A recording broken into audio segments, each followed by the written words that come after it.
Hello again, Micah. Welcome. I'm so excited and happy that you're here again. So I'm so excited that something like this has started. Yeah. Our conversation really is to try and reach out to anyone and everyone who has any interest in seeing Africa, first of all, unite and succeed in all different ways, right? But we're saying it starts from us. Yeah. We're not here to change the whole world of Africa altogether, all at once. But if we can change the world of one, that's a start. So starting this conversation and this discussion, I'm really excited.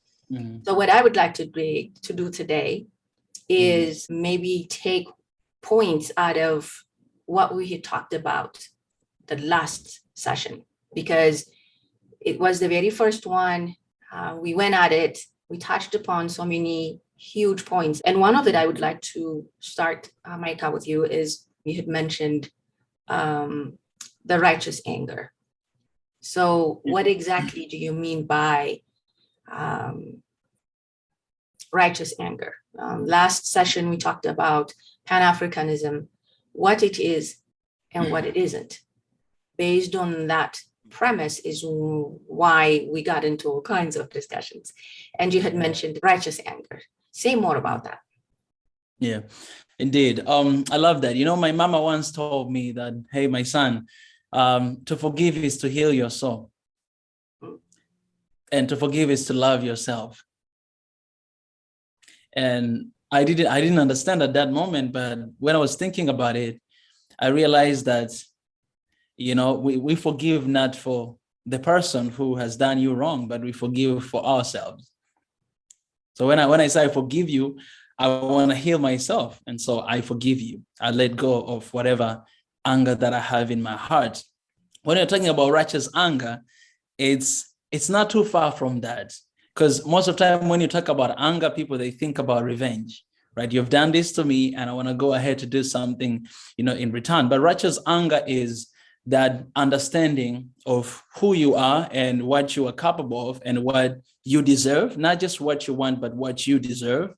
And you want to fight for that with everything you got. And I know there's a word anger. It might sound a little bit negative, but it's a positive, actually. It's that anger of understanding that this is my position and this is what I do deserve, right? It's God-given gift and this is what I deserve to have. And so you stand against whatever injustice that is happening. And when you look at the context of Africa, there's so many injustices that have been happening for so long, for so many years, right? And I think Africans, we have been in a position of, like not really in a point, I don't want to generalize, but not really knowing what we truly want or who we are. I've spoken about, before in this conference that we had in Ethiopia about we're kind of confused of our identity because our history has been changed. Like during colonialism and after that, everything has been changed. It's not how it used to be, right? The names of our artifacts or names of our heritage has been renamed again. You can take a look at Victoria Falls. It was never called Victoria Falls at the first place, or Victoria Lake, or different places that like they used to be the pride of Africa. They were renamed by somebody else, right? Our borders were divided, right? We were taught different languages to start speaking something else. So we're in a point that we do not really appreciate and we do not really know who we really are because our history will kind of transform, right? Even the name Africa, it was named by somebody else, right? There was another name before that called Al-Keburan, right, which is like the mother of mankind, or another meaning is the Garden of Eden. That was the original name of this beautiful continent. Of course, there's so many theories, but that's one that is close to the truth. And so because of all these things, we are in a point where we're kind of confused, right? We don't know who we are. We don't know where we're coming from. So we end up just start fighting because of things that happened in the past.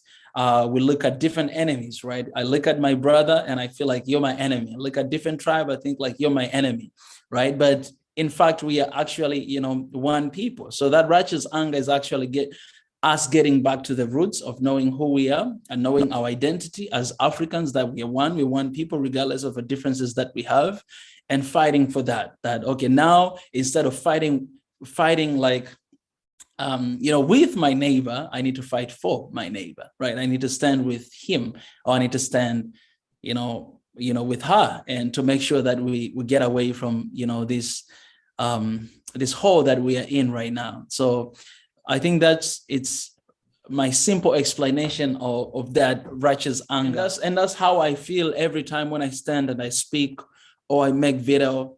I feel all this injustice that's going on, not just blaming other people, but even within the continent, right? I see my brothers and sisters dying, every single day, and there's no say to it, or, nothing that is been done. And I'm just getting this anger that it's not about revenge, but anger of like, I want to see change, right? I want to see change in this. And I think, that anger is kind of like a lubricant to the change that we need. Like, you need to start somewhere.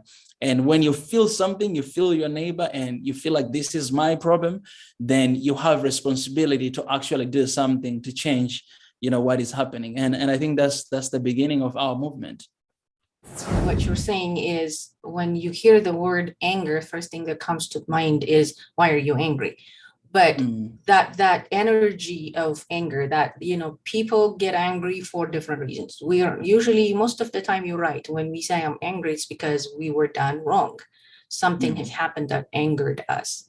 Righteous anger, you're saying, to use that energy, to be angry enough to bring change. Not about what has been done and what continues to happen and be angry and do nothing about it, but to use that anger to go do something about it, something positive, to bring that change to fruition or to see that change. So using that energy to turn it around and not to just stay angry, be angry enough to want to go do the change, right?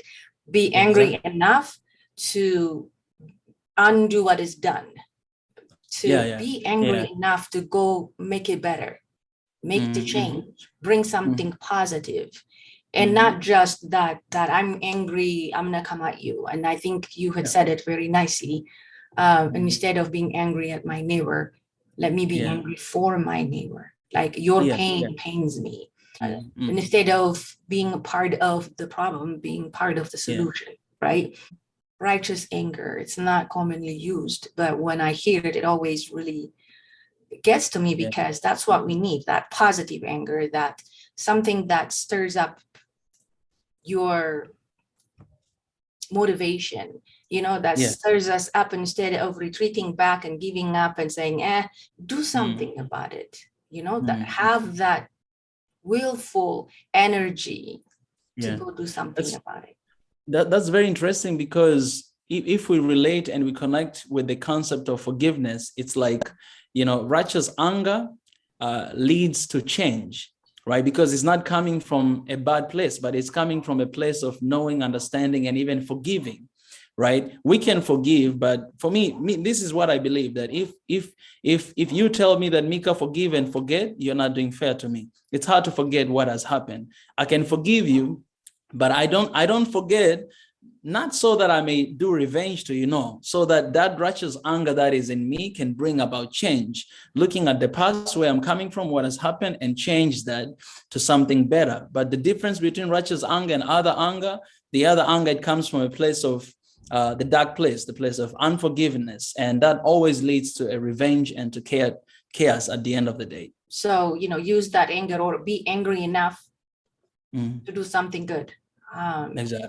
And when we're talking about righteous anger in terms of Pan-Africanism, or in terms of looking at the continent of Africa and what we would like to see Africa become, there are so many things that we say, and there are so many things that anger us from inside, right?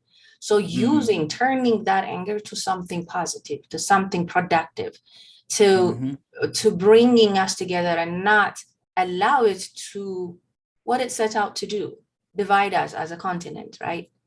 As people. So to me, when we talk about this, righteous anger is to be angry enough to turn that negative to positive, The setup is for me to feel this way.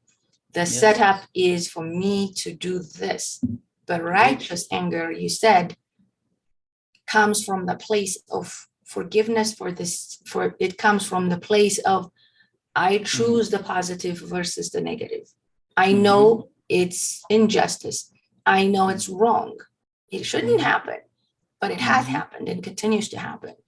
But I'm going to take that and how it makes me feel and that energy and turn it into something useful, something justice, something right, something positive.